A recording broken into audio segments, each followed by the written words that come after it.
Good morning student. आज हम महाराष्ट्र राज्य मंडल माध्यम हिंदी कक्षा 9वीं विषय भूमिति प्रकरण 6 वृत्त का प्रत्येक प्रश्न में 6 करने जा रहे हैं। यह हमारा चौथा वीडियो है।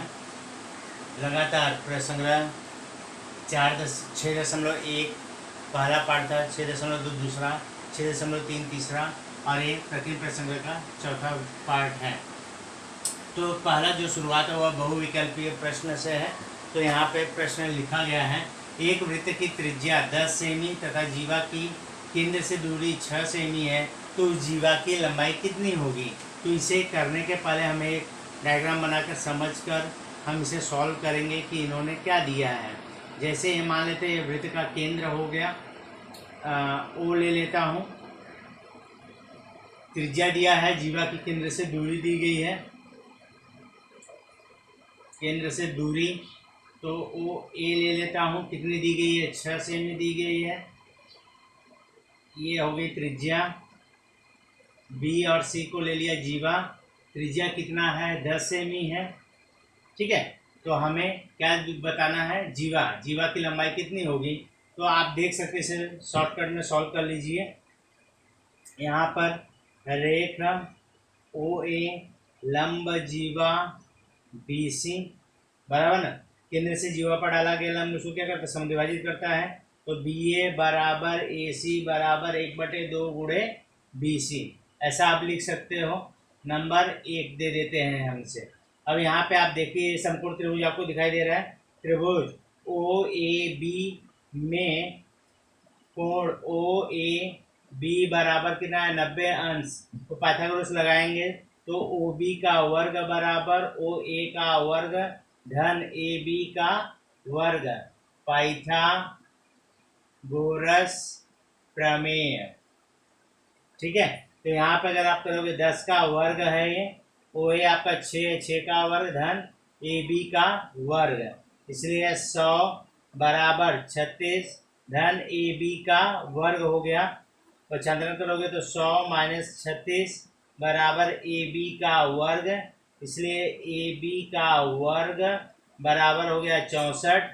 अब इसका हम क्या करेंगे, वर्गमूल लेंगे। तो ए बी बराबर करनी में 64 हो गया, इसलिए ए बी का मान कितना आ गया, 8। कितना आ गया, 8।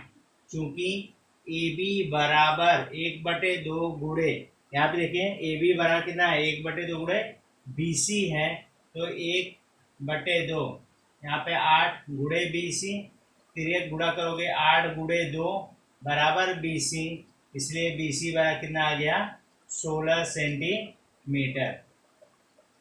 तो इस प्रकार से आपका जो सही जवाब है वो ए है, ए 16 सेंटीमीटर। इस प्रकार से हमें यह प्राप्त हो गया।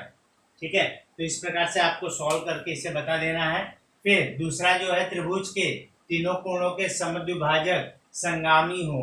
कोणों के समद्विभाजक संगामी है तो उनके संगामी बिंदु को हम क्या कहेंगे, अंतः केंद्र कहेंगे। क्या कहेंगे, सी, अंतः केंद्र।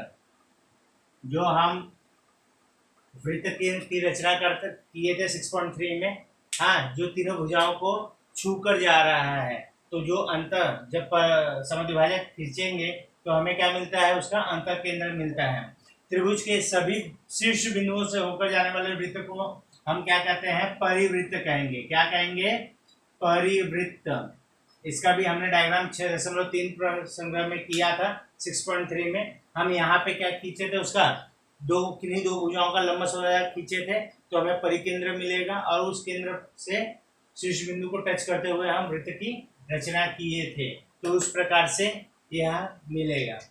ठीक है, अब अगला वाला जो सवाल है, किसी वृत्त की जीवा की लंबाई 24 सेमी है, केंद्र से जीवा 5 सेमी है, तो वृत्त की त्रिज्या। तो फिर से यहाँ पे हमें इसे हल करना होगा। तो एक डायग्राम यहाँ पे बना लेते हैं समझने के लिए। जैसे समझिए ये मैंने एक बना लिया है, केंद्र ओ ले लिया, ए बी ले लेता हूँ, समझिए सी है। क्या क्या चीजें हैं वह देख लेते हैं। ये त्रिज्या पूछा है, ये हमें पूछा है जीवा की लंबाई कितना 24 है, 24 दिया है यहाँ से यहाँ तक, और दूरी कितना है 5 दिया है। ठीक है, तो त्रिज्या पूछा है, तो इसे कैसे करेंगे हम? करने का मतलब यह है कि रेखा ओसी लंब जीवा ए बी है, तो केंद्र से जीवा पर डाला गया लंब उसे क्या करता है? समविभाजित करता है। तो ए सी बराबर सी बी बराबर 1/2 गुणे ए बी बराबर 1/2 गुणे कितना है 24 है। इसका मतलब क्या हो गया? ए सी बराबर सी बी बराबर कितना हो गया 12 सेंटीमीटर। ये कितना हो गया 12 आ गया। फिर आपके सामने ये त्रिभुज आपको दिखाई दे रहा है, त्रिभुज ओ सी ए में कोण ओ सी ए बराबर 90 अंश है। पाइथागोरस का प्रमेय लगा दीजिए, तो ए ओ का वर्ग बराबर ओ सी का वर्ग धन ए सी का वर्ग, पाइथागोरस प्रमेय से। अब यहाँ पे हम मान रख लेते हैं, ओ सी का मान कितना है 5 का वर्ग हो गया, और ए सी कितना है 12 का वर्ग, तो ये हो गया 25 धन 144, जोड़ोगे तो 169 ए ओ का वर्ग, इसलिए ए ओ बराबर करणी में 169, इसलिए ए ओ बराबर कितना आ गया 13 सेंटीमीटर। इसलिए त्रिज्या की जो लंबाई होगी, त्रिज्या कितनी है 13 सेंटीमीटर। इस प्रकार से हमारा जो सही है उत्तर वह बी 13 सेंटीमीटर ऐसा हमें प्राप्त होगा। ठीक है, तो इस प्रकार से जब ऐसे सवाल आएंगे तो उसे थोड़ा सा हल करना ही होगा, हल करके हम आप इसे सॉल्व कर लेंगे। ठीक है, तो ये था आपका प्रकृति प्रश्न 6 का प्रश्न नंबर 1 के शुरुआत के 4 सवाल।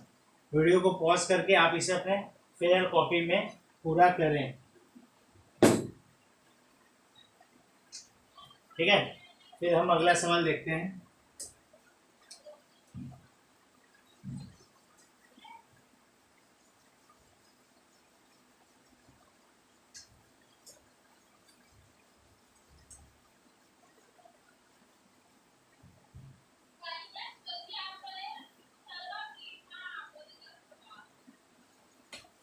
वीडियो को पॉज करके आप इसे अपने फेयर कॉपी में पूरा कर लें।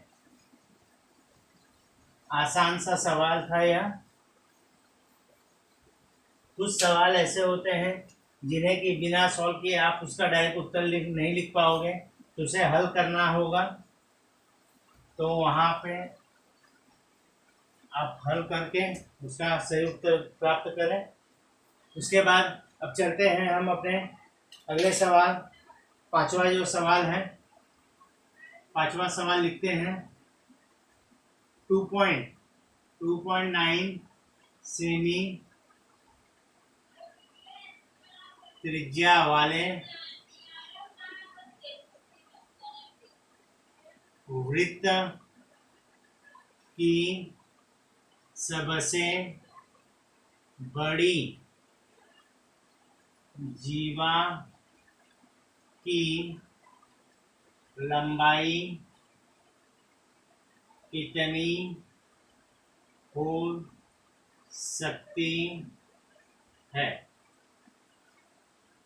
ऑप्शन दिया है 3.5 सेमी, बी 7 सेमी, सी 10 सेमी, डी 5.8 सेमी। ठीक है, तो उत्तर क्या होगा, इसका सही उत्तर क्या होगा? आप जानते हैं कि वृत्त की सबसे जो बड़ी जीवा होती है वह वृत्त का क्या होता है व्यास। तो पहले शुरुआत उसी से, क्योंकि वृत्त की सबसे बड़ी जीवा वृत्त का व्यास होता है, वृत्त का व्यास होता है। तो चूंकि व्यास बराबर 2 गुणे त्रिज्या, त्रिज्या का डबल होता है, तो 2 गुणे त्रिज्या कितना दिया 2.9 दिया है। अब इसका गुणा कर देंगे तो 5.8 सेंटीमीटर मिलेगा। मतलब यह जो डी ऑप्शन है आपका सही उत्तर होगा 5.8। ठीक है, उसके बाद चलते हैं छठे की तरफ। छठा क्या कह रहा है? किसी को केंद्र वाले वृत्त की त्रिज्या 4 सेंटीमीटर है, लेंथ ओपी बराबर 4.2 सेमी हो तो बिंदु पी कहाँ होगा? ऑप्शन है ए केंद्र पर, बी वृत्त के अंतः भाग में, सी वृत्त के बहिर्भाग में, और डी जो है वह है वृत्त पर। ठीक है, उत्तर क्या होगा? आप यहाँ पे जरा ध्यान से समझिए इसे, बड़ा ही आसान सा सवाल है। ओ यहाँ समझने वाली बात है, या डायग्राम बना के हम समझ लेते हैं कि क्या चीज कर रहा है। ए ओ केंद्र हो गया, त्रिज्या जो है वह कितनी है? 4 सेंटीमीटर की त्रिज्या है, बराबर ना? त्रिज्या 4 है। ओपी का जो है मान वह 4.2 है। ओ यहाँ पे है, हाँ, तो त्रिज्या ये तो ऑब्वियस है, यहाँ तक के है तो ये बाहर की तरफ ही जाएगा ना। समझो पी यहाँ पे है, ये आपका कितना है? 4.2। कहाँ पे जा रहा है ये? पी कहाँ पे होगा? वृत्त के बहिर्भाग में। ये आपका सी जो ऑप्शन होगा वह सही ऑप्शन होगा, वृत्त के बहिर्भाग में। ठीक है, तो समझने वाली बात ये है यहाँ पे कि अगर जो बिंदु है त्रिज्या के अगर बराबर है तो वह वृत्त पर होगा। ठीक है, त्रिज्या के बराबर है तो वृत्त पर होगा। त्रिज्या से बड़ा है, बराबर है, लेंथ जो है त्रिज्या से अगर बड़ा है तो वृत्त के बाएं भाग में होगा, और वह जो लेंथ है अगर त्रिज्या से छोटा है तो वृत्त के अंतर भाग में होगा।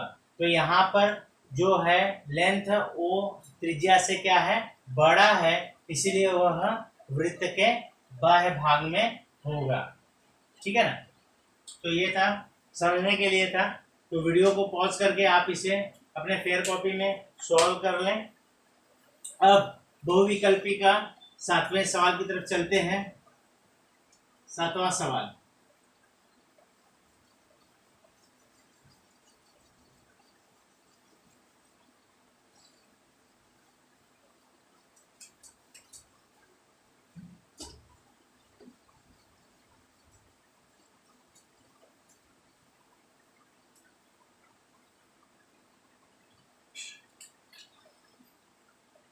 बहुविकल्पी का 7वां सवाल क्या कह रहा है?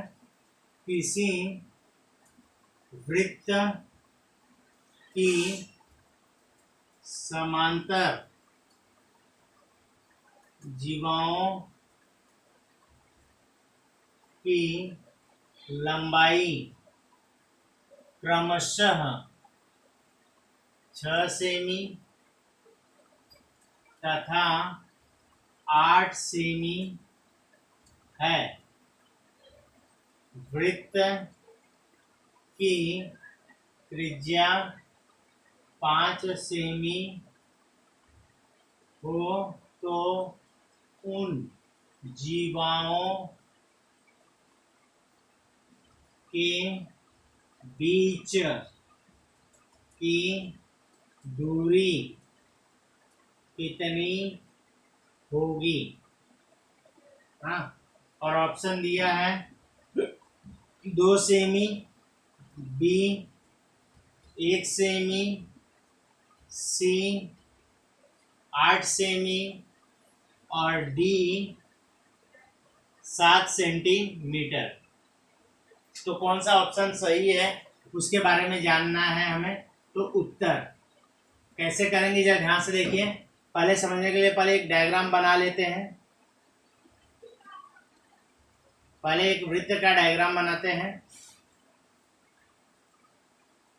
ठीक है, यहाँ पे वो केंद्र ले लेता हूँ, केंद्र का नाम ओ दे देता हूँ। एक जीवा है 6 की है, दूसरी 8। ए बी पहली जीवा है, सी डी दूसरी जीवा है। ठीक है, तो ये रचना हम कर लेंगे। पी ले लेता हूँ, यहाँ पे क्यू ले लेता हूँ। ठीक है, ये दोनों हो गई त्रिज्या, त्रिज्या है 5 सेंटीमीटर का।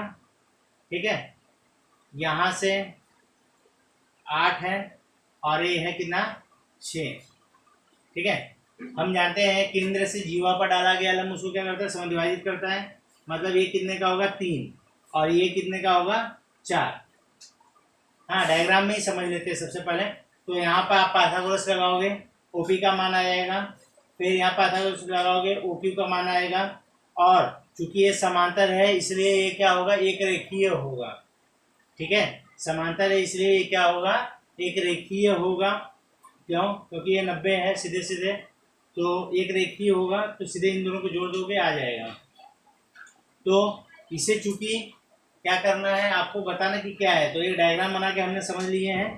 तो यहाँ पर आप सीधे सीधे यहाँ पे कर लेते हैं, रेख ओपी लंब जीवा ए बी, इसलिए ए पी बराबर पी बी बराबर 1/2 गुणे ए बी बराबर 1/2 गुणे 6 बराबर 3 सेंटीमीटर। इसी प्रकार रेख ओ क्यू लंब जीवा सी डी, इसलिए सी क्यू बराबर क्यू डी बराबर 1/2 गुणे सी डी बराबर 1/2 गुणे 8 बराबर 4 सेंटीमीटर। ठीक है, यहाँ तक हो गया। उसके बाद यहाँ पे अब एक एक करके पाइथागोरस लगा लेते हैं।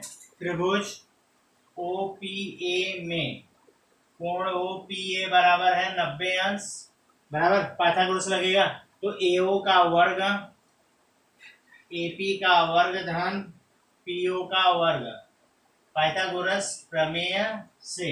इसलिए ये हुआ 5 का वर्ग, ए पी है 3 का वर्ग धन पी ओ का वर्ग, 25 9 धन पी ओ का वर्ग, इसलिए 25 - 9 पी ओ का वर्ग। साइड चेंज किया तो पी ओ का वर्ग बराबर कितना हुआ 16, इसलिए पी ओ बराबर करनी में 16, इसलिए पी ओ बराबर कितना हो गया 4 सेंटीमीटर। इसका मान आ गया कितना 4। अब इसी प्रकार से ये वाला करेंगे। त्रिभुज ओ क्यू सी में, ओ क्यू सी में कोण ओ क्यू सी बराबर है 90 अंश, तो पाइथागोरस लगेगा। तो सी ओ का वर्ग बराबर ओ क्यू का वर्ग धन सी क्यू का वर्ग, पाइथागोरस प्रमेय से। तो यहाँ पे 5 का वर्ग, ओ क्यू का वर्ग, सी क्यू कितना है 4 का वर्ग हो गया। तो 25 बराबर ओ क्यू का वर्ग धन 16, 25 - 16 बराबर ओ क्यू का वर्ग, इसलिए ओ क्यू का वर्ग बराबर कितना हो गया 9, बराबर। इसलिए ओ क्यू बराबर करनी में 9, इसलिए ओ क्यू बराबर कितना हो गया 3 सेंटीमीटर। कितना आ गया मान इसका 3 आ गया। तो जीवा समांतर है, तो जीवा ए बी समांतर जीवा सी डी, ये दिया हुआ है और ये लंब है, बराबर ना। तो ये एक रेखीय होंगे। तो P dash O dash Q ऐसा मिलेगा आपको। ठीक है, तो इसलिए पी क्यू बराबर पी ओ धन ओ क्यू। तो पी ओ कितना है 4 है, ओ क्यू कितना है 3 है, 4 धन 3 बराबर कितना हो गया 7 सेंटीमीटर। पी क्यू कितना हो गया, पी क्यू कितना हो गया 7 सेंटीमीटर। तो जो दूरी होगी वह डिस्टेंस आपका ये डी, मतलब सही उत्तर आपका है डी 7 सेंटीमीटर। ठीक है, तो इस प्रकार से आपका यह जो सवाल था वह हल हुआ। वीडियो को पॉज करके आप इसे अपने फेयर कॉपी में सॉल्व कर लें और सही उत्तर इसका डी प्राप्त होगा। बिना सॉल्व किए आप बताना थोड़ा मुश्किल होगा, इसीलिए इसे सॉल्व करना है, समझ के इसका सही जवाब देना है। ठीक है, तो वीडियो को पॉज करके आप इसे अपने फेयर कॉपी में सॉल्व कर लें। इसी के साथ आपका प्रश्न एक जो बहुविकल्पीय वाला था वह समाप्त हुआ। अब आगे चलते हैं।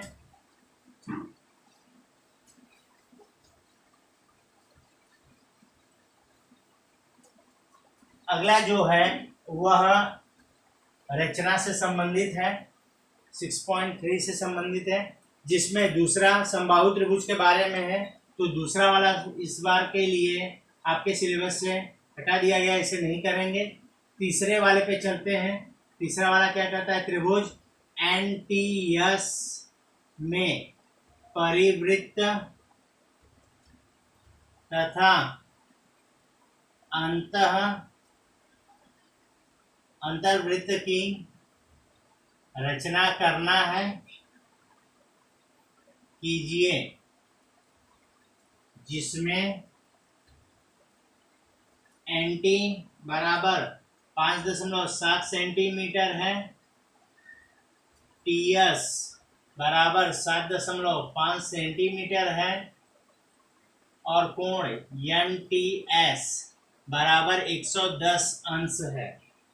ठीक है, तो यहाँ पे आपको परिवृत्त तथा अंतर्वृत्त दोनों की हमें रचना करनी है। तो आप कैसे करेंगे? सबसे पहला एक कच्ची आकृति बनाएंगे। कच्ची आकृति किसके लिए? सिर्फ त्रिभुज। त्रिभुज कैसा है आपका वह प्राप्त करने के लिए। तो अगर रफ डायग्राम आप बनाते हो एनटीएस, तो अधिक कोण आपको दिखाई दे रहा है।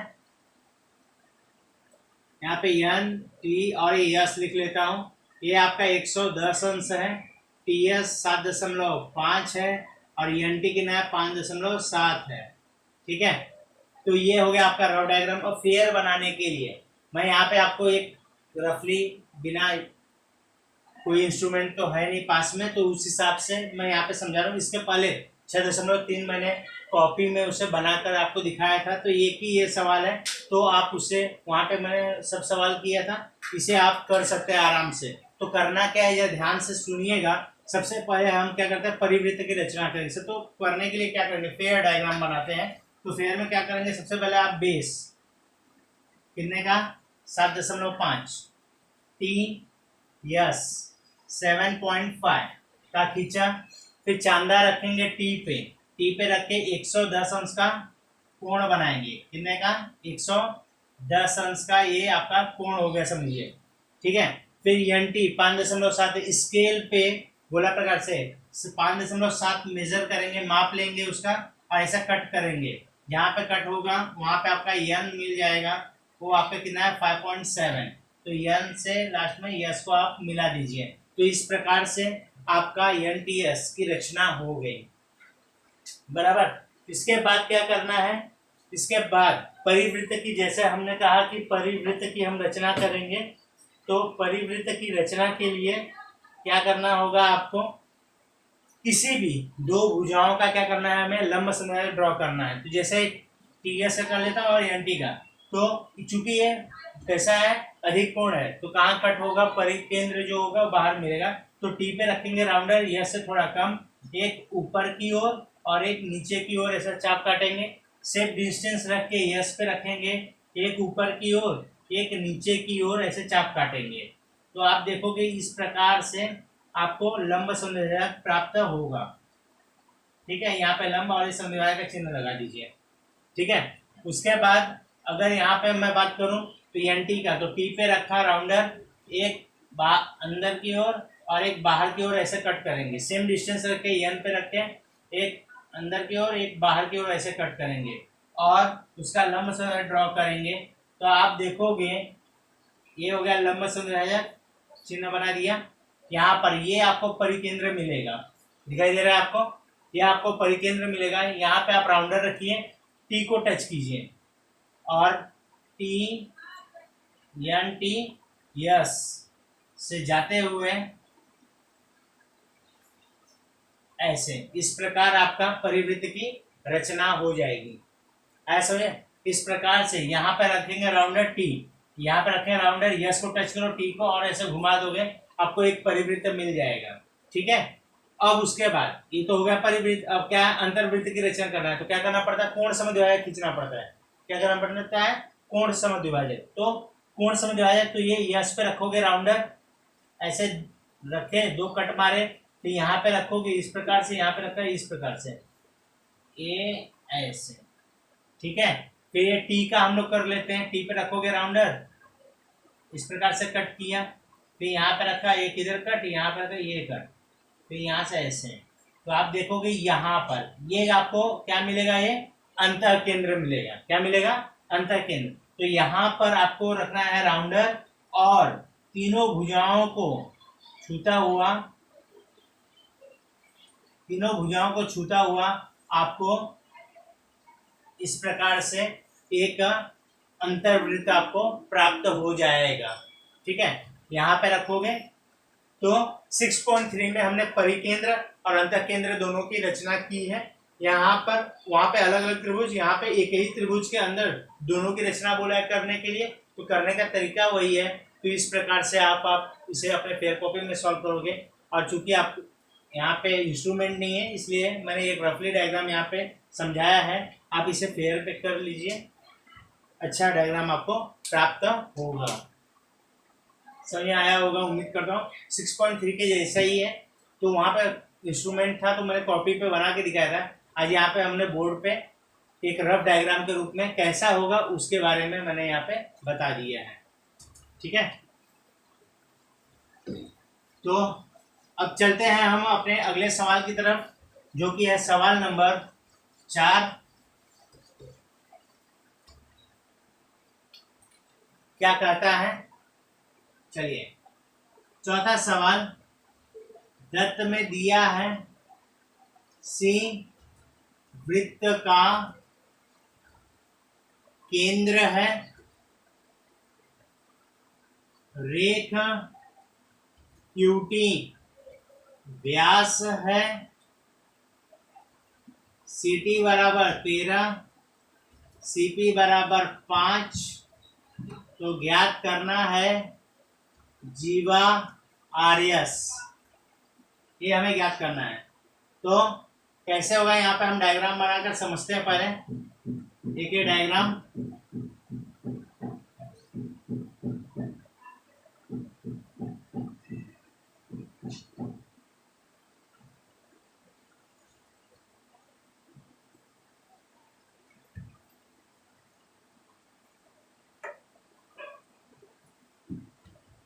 ठीक है, ये आपका डायग्राम। चलिए ध्यान से देखिए, सी केंद्र हो गया, QT है व्यास, CT ये 13 है जो कि क्या है त्रिज्या हो गई, CP ये है 5।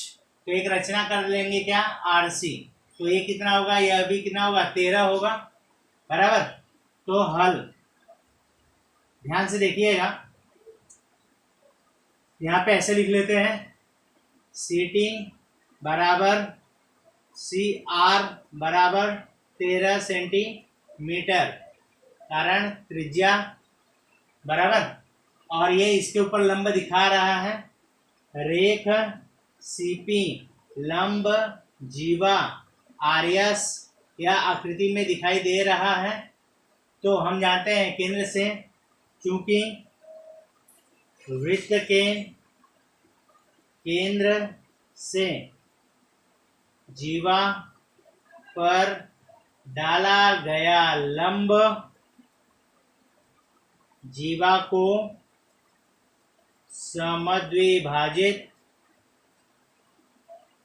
करता है। ठीक है, इसका मतलब क्या हो गया, RP बराबर PS बराबर 1/2 गुणे RS, इसको दिया नंबर 1, बराबर। अब आपके सामने वाला त्रिभुज ले लेता हूं, त्रिभुज CPR में कोण CPR बराबर कितना है, 90 अंश है, पाइथागोरस लगेगा, तो सी आर का वर्ग बराबर आर पी का वर्ग धन सी पी का वर्ग। पाइथागोरस प्रमेय से यहाँ पे सी आर का मान है 13, आर पी का मान है 5, आर पी का मान ज्ञात करना है, सी पी का मान है 5। ठीक है, तो यहाँ पे 169 आर पी का वर्ग धन 25, पक्षांतरण करोगे 169 माइनस 25 आर पी का वर्ग, इसलिए आर पी का वर्ग बराबर 144, वर्गमूल ले लोगे, आर पी बराबर करनी में 144 वर्गमूल लेने पर। ठीक है, तो इसलिए आर पी बराबर कितना हो गया 12 सेंटीमीटर। चूंकि आर पी बराबर 1/2 गुणे आर एस कथन 1 से। ठीक है, तो आर पी का मान कितना है 12 है, 12 रख लिया, 1/2 गुणे आर एस, फिर ये गुणा कर दो, 12 गुणे 2 बराबर आर एस, इसलिए आर एस बराबर कितना आ गया 24 सेंटीमीटर। तो जो जीवा थी आर एस, इसी की लंबाई हमें ज्ञात करनी थी, हमें कितना मिल गया 24 सेंटीमीटर यह प्राप्त हो गया। बेहद आसान सा सवाल था, तो वीडियो को पॉज करके आप इसे अपने फेयर कॉपी में पूरा करें। ठीक है, चलते हैं अपने अगले सवाल की तरफ।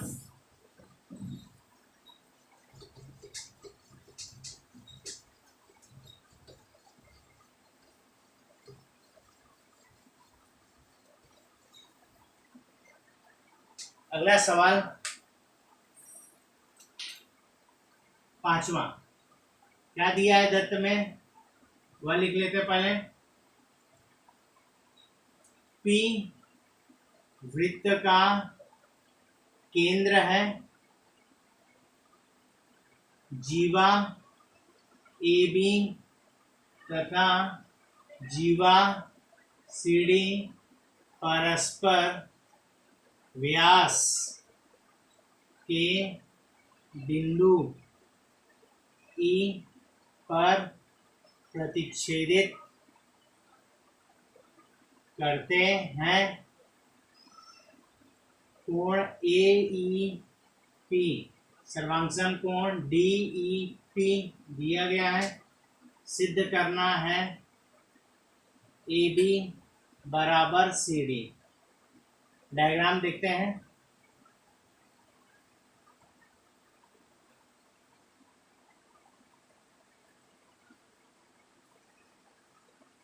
पी केंद्र है,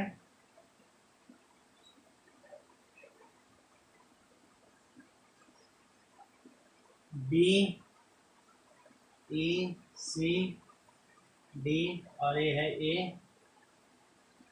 ठीक है, ये है। ठीक, तो ये चीजें दी गई हैं, यहाँ से हम रचना करें। ये जीवा है, ये केंद्र है वृत्त का, तो ये के रचना किया, ठीक है, ये लंब किया,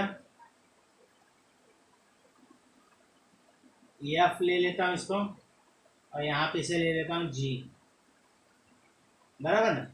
ये रचना कर लेता हूँ, रचना रेख पी एफ लंब जीवा सी डी खींचा व D dash F dash E dash C तथा रेख पीजी लंब जीवा ए बी खींचा व B dash E dash G dash A. जैसा डायग्राम में दिख रहा है वो हिसाब से हमने लिख लिया है। ठीक है, अब जाए ध्यान से, अब आपके सामने है, तो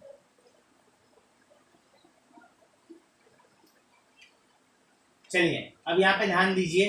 आपके सामने ये दो त्रिभुज दिखाई दे रहे हैं, त्रिभुज उत्पत्ति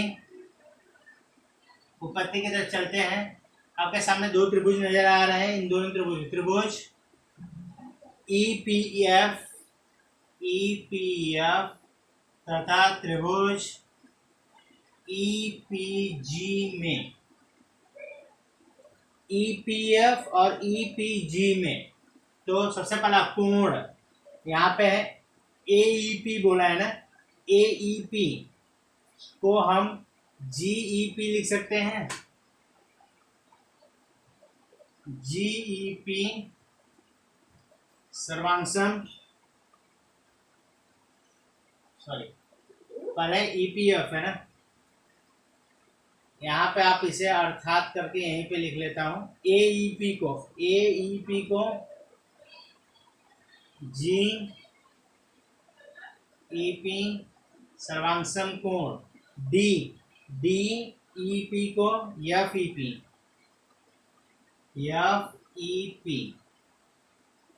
ऐसा लिखा जा सकता है। ठीक है, तो यहाँ पर एफईपी सर्वांशम जीईपी दत्त, बराबर ना, ये दत्त के अंदर ही हमने इसे कर दिया है। दूसरा क्या है, ये सामान्य भुजा दिखाई दे रही है, रेख ईपी सर्वांशम रेख ईपी, कारण सामान्य भुजा, और उसके बाद कोण, ये देखिए 90 है, ईएफपी सर्वांशम कोण ईजीपी प्रत्येक 90 अंश। ध्यान से देखना, यह भुजा है, भू को, इसलिए त्रिभुज ईपीएफ सर्वांशम त्रिभुज ईपीजी, कारण भू को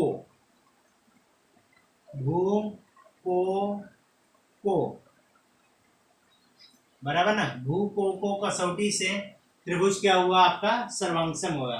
को भू बोलो या भू को बोलोगे, दोनों राइट है। तो बची हुई भुजा सर्वांशम, इसलिए रेख पीएफ सर्वांशम रेख पीजी, सर्वांशम त्रिभुजों की संगत भुजाएं। अब ध्यान से देखना, पीएफ और पीजी क्या हुआ, यहाँ पे सर्वांशम मिल गया, मतलब बराबर मिल गया, और केंद्र से देखिए दोनों ही जीवाएं क्या हो गई, मतलब समदूरस्थ हो गई। तो लिखेंगे चूंकि वृत्त के केंद्र से समदूरस्थ जीवाएं सर्वांगसम होती हैं, इसलिए जीवा पीएफ जीवा सीडी सर्वांगसम जीवा एबी, अर्थात AB बराबर CD। समझा? तो इस प्रकार से आप सवाल नंबर 5वां आप सिद्ध कर सकते हैं। आसान है, रचना सिर्फ करना होगा। ये रचना करेंगे, केंद्र से जीवा पर लंब खींचेंगे और उसके बाद दो त्रिभुज को सर्वांशम किया तो हमें PF बराबर PG मिल गया। तो हम जानते हैं कि वृत्त के केंद्र से समदूरस्थ जीवाएं जैसे क्या होती हैं, सर्वांशम होती हैं। तो इस प्रकार से हम इसे सॉल्व कर लेंगे। ठीक है, तो इस प्रकार से आपका यह 5वां सवाल हल हुआ। वीडियो को पॉज करके आप इसे अपने फेयर कॉपी में पूरा करें। और अब चलते हैं इस प्रक्रिया प्रसंग्रह के अंतिम सवाल की तरफ।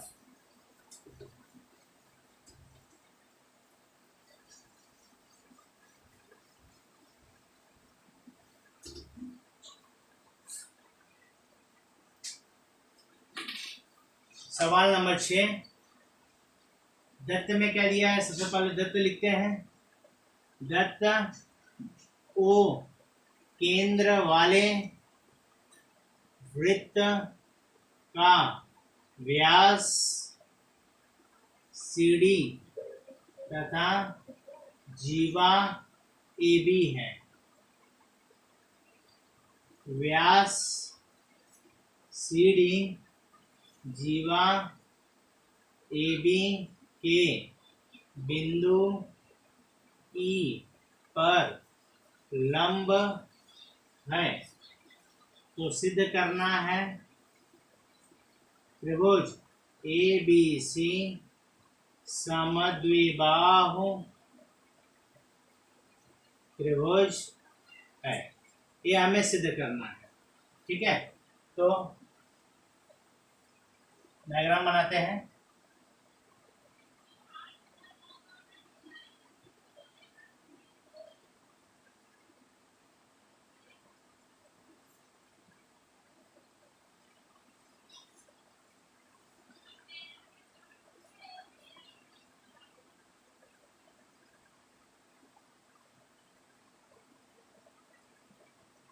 चलिए, ध्यान यहाँ पे सभी का।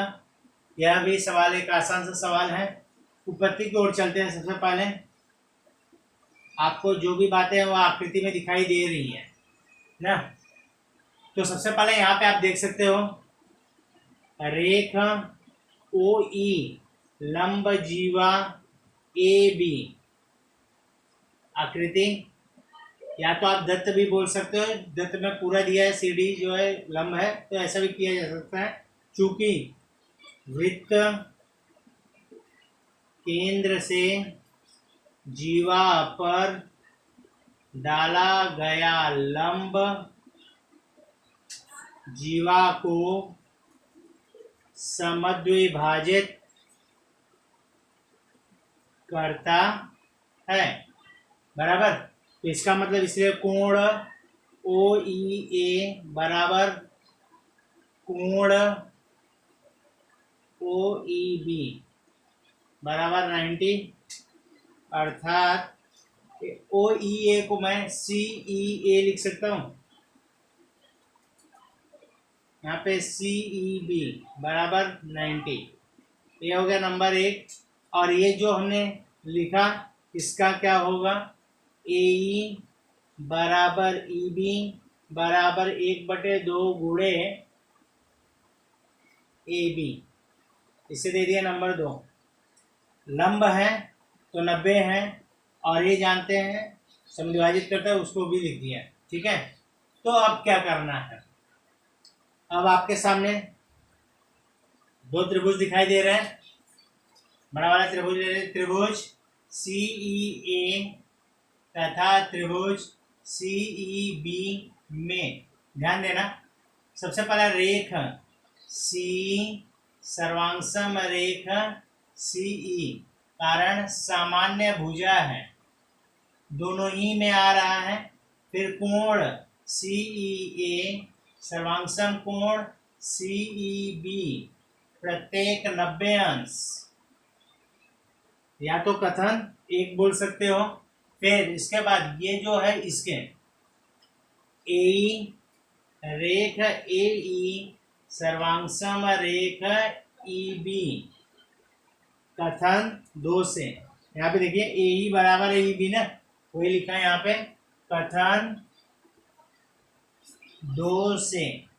ठीक है, ये आ गया। इसलिए त्रिभुज CEA सर्वांगसम त्रिभुज CEB कौन सी कसौटी है, भू को भू, भू को भू कसौटी से त्रिभुज सर्वांगसम हो गया। जब त्रिभुज सर्वांगसम हो गया तो बची हुई भुजाएं सर्वांगसम, तो यहाँ पे लिख सकते हैं। इसलिए रेख AC सर्वांगसम रेख BC, कारण सर्वांगसम त्रिभुजों की संगत भुजाएं, और इसे दिया नंबर 3। ठीक है, ध्यान देना, AC सर्वांगसम आ गया BC के। अब एक त्रिभुज ले लेते हैं, त्रिभुज ABC में भुजा AC सर्वांगसम भुजा BC कथन 3 से, बड़ा कथन 3 से हमें क्या प्राप्त हुआ, भुजा AC सर्वांगसम BC। तो किसी भी त्रिभुज की अगर दो भुजाएं सर्वांगसम हो तो वह क्या होता है, समद्विबाहु त्रिभुज होता है। इसे त्रिभुज ABC समद्विबाहु त्रिभुज है। ठीक है, समद्विबाहु त्रिभुज।